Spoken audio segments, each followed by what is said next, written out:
Sam ಪಿಟ್ರೋಡ ಅವರ ಬಗ್ಗೆ ನನಗೆ ವಿಶೇಷವಾದಂಥ ಒಂದು ಗೌರವ ಇದೆ. ಯಾಕೆ ಅಂತಂದರೆ ಈ ಟೆಲಿಫೋನ್ ಕ್ರಾಂತಿ ಮಾಡಿದ್ದೇ ಸ್ಯಾಮ್ ಪಿಟ್ರೋಡ. ಆಗ ಭಾಳ ದುಬಾರಿ ಇತ್ತು ಫೋನಲ್ಲಿ ಮತ್ತೊಂದರಲ್ಲಿ ಅಂತೇಳಿ. ₹1 ಕಾಯಿನ್ ಹಾಕ್ಬಿಟ್ಟು ಟೆಲಿಫೋನ್ ಬೂತ್ ಗೊತ್ತಲ್ಲ ನಿಮಗೆ, ಭಯಂಕರ STD ISD ಇವರೇ ಮಾಡಿದ್ದು ಸ್ಯಾಮ್ ಪಿಟ್ರೋಡ. ಭಾಳ ದೊಡ್ಡ ಹುದ್ದೆಯಲ್ಲಿದ್ದಂಥವ್ರು, ರಾಜೀವ್ ಗಾಂಧಿ ಇದಕ್ಕೆ ಆ ಸಂದರ್ಭ ಬಂದಿದ್ದಂಥವ್ರು. ಬಟ್ ಇವರು ಹೇಳಿಕೆ ಅಲ್ಲಿ ಬಾಂಗ್ಲಾದೇಶದಲ್ಲಿ ಹೊಡೆದೊಡೆದು ಓಡಿಸ್ತಾ ಇದ್ದಾರೆ ಹಿಂದೂಗಳನ್ನು. ನಾವು ಒಳ್ಳೆ ಕಥೆ ಆಯ್ತಲ್ಲ. ಅಲ್ಲಿ ಯಾರಾದರೂ ಕೇಳಿದ್ರ ಪಾಕಿಸ್ತಾನದಲ್ಲಿರುವಂಥ ಹಿಂದೂಗಳಿಗೆ, ಪಾಕಿಸ್ತಾನದಲ್ಲಿರುವಂಥ ಅಲ್ಪಸಂಖ್ಯಾತರಿಗೆ, ಬಾಂಗ್ಲಾದೇಶ ಅಲ್ಪಸಂಖ್ಯಾತರಿಗೆ ಇಲ್ಲ ಚೆನ್ನಾಗಿ ನೋಡ್ಕೋಬೇಕು ಅಂತ ನಿಮ್ಗೆ ಹೇಳೋ ಧೈರ್ಯ ಇಲ್ಲ.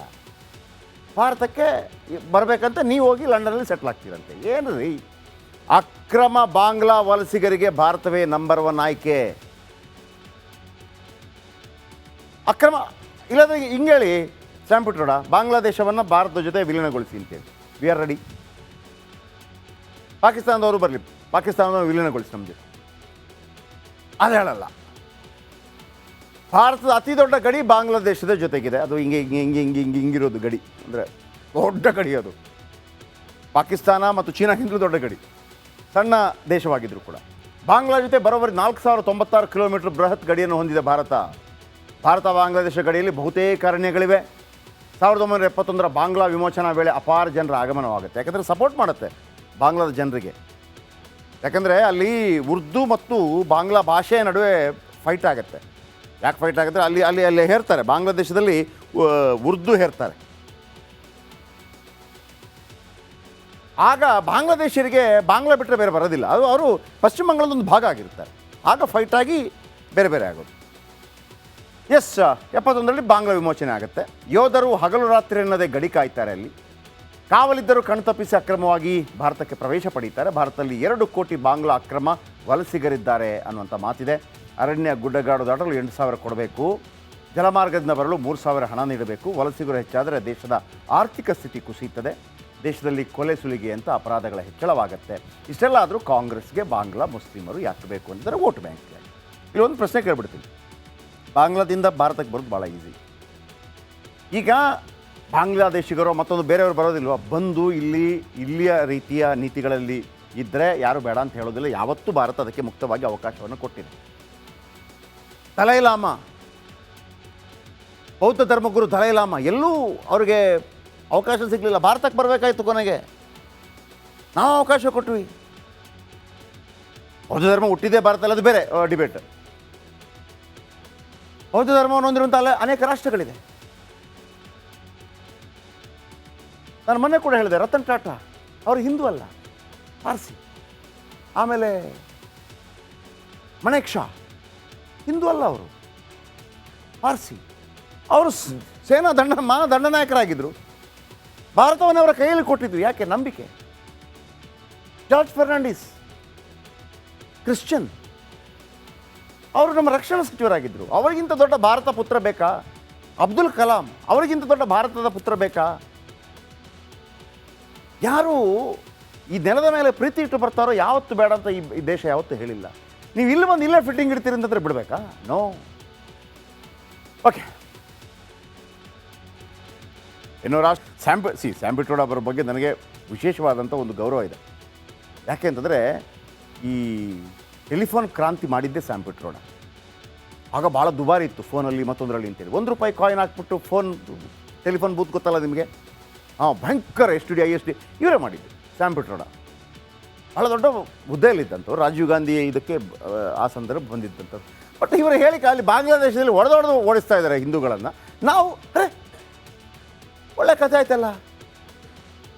ಅಲ್ಲಿ ಯಾರಾದರೂ ಕೇಳಿದ್ರ ಪಾಕಿಸ್ತಾನದಲ್ಲಿರುವಂಥ ಹಿಂದೂಗಳಿಗೆ, ಪಾಕಿಸ್ತಾನದಲ್ಲಿರುವಂಥ ಅಲ್ಪಸಂಖ್ಯಾತರಿಗೆ, ಬಾಂಗ್ಲಾದೇಶ ಅಲ್ಪಸಂಖ್ಯಾತರಿಗೆ ಇಲ್ಲ ಚೆನ್ನಾಗಿ ನೋಡ್ಕೋಬೇಕು ಅಂತ ನಿಮ್ಗೆ ಹೇಳೋ ಧೈರ್ಯ ಇಲ್ಲ.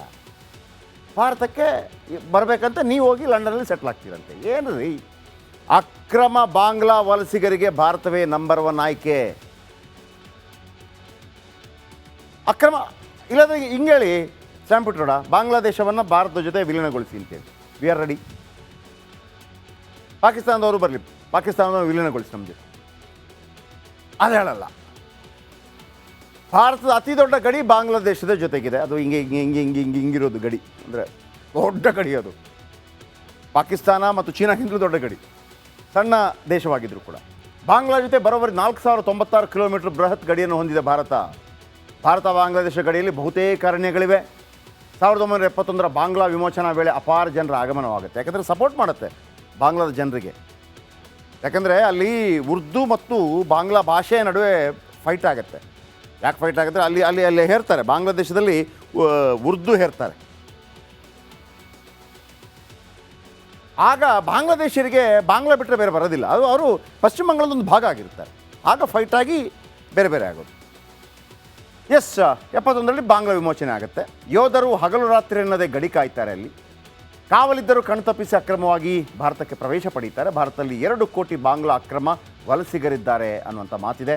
ಅರಣ್ಯ ಗುಡ್ಡಗಾಡು ದಾಟಲು 8,000 ಕೊಡಬೇಕು, ಜಲಮಾರ್ಗದಿಂದ ಬರಲು 3,000 ಹಣ ನೀಡಬೇಕು. ವಲಸಿಗರು ಹೆಚ್ಚಾದರೆ ದೇಶದ ಆರ್ಥಿಕ ಸ್ಥಿತಿ ಕುಸಿಯುತ್ತದೆ, ದೇಶದಲ್ಲಿ ಕೊಲೆ ಸುಲಿಗೆ ಅಂತ ಅಪರಾಧಗಳ ಹೆಚ್ಚಳವಾಗುತ್ತೆ.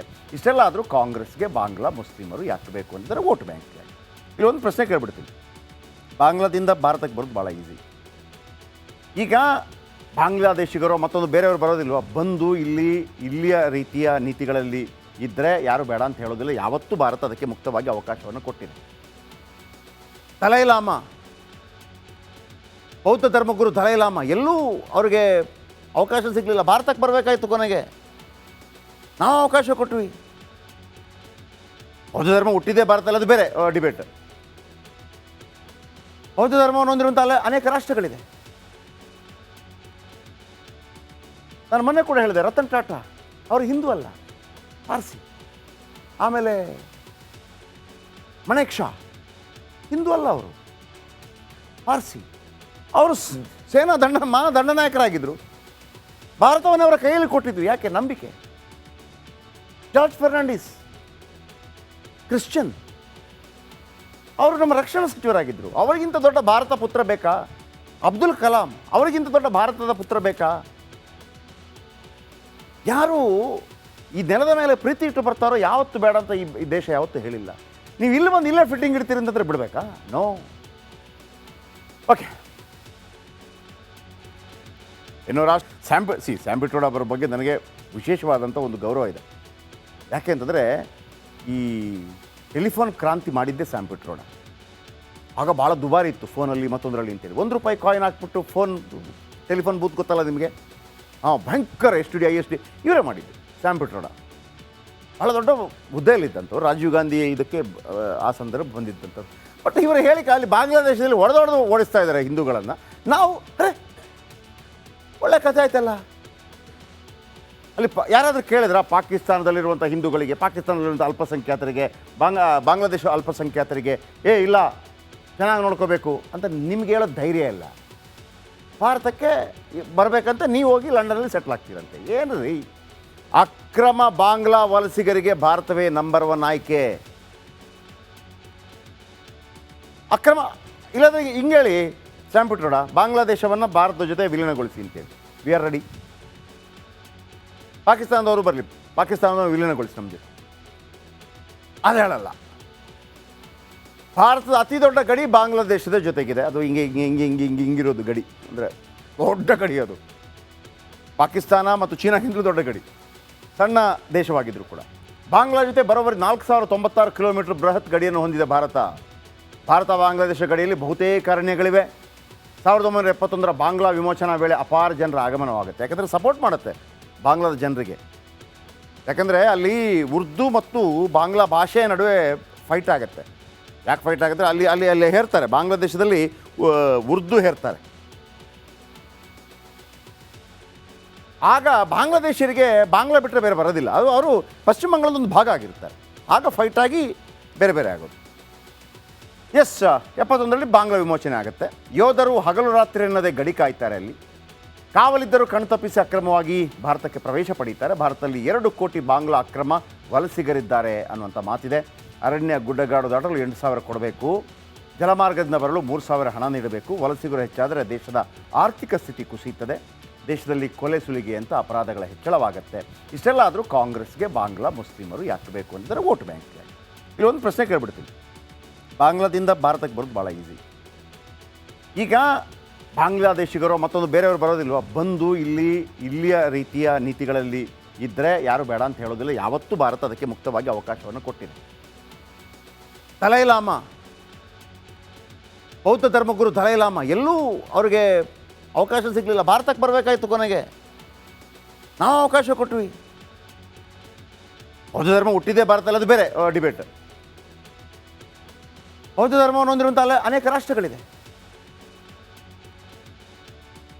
ನಾನು ಮೊನ್ನೆ ಕೂಡ ಹೇಳಿದೆ, ರತನ್ ಟಾಟಾ ಅವರು ಹಿಂದೂ ಅಲ್ಲ, ಪಾರ್ಸಿ.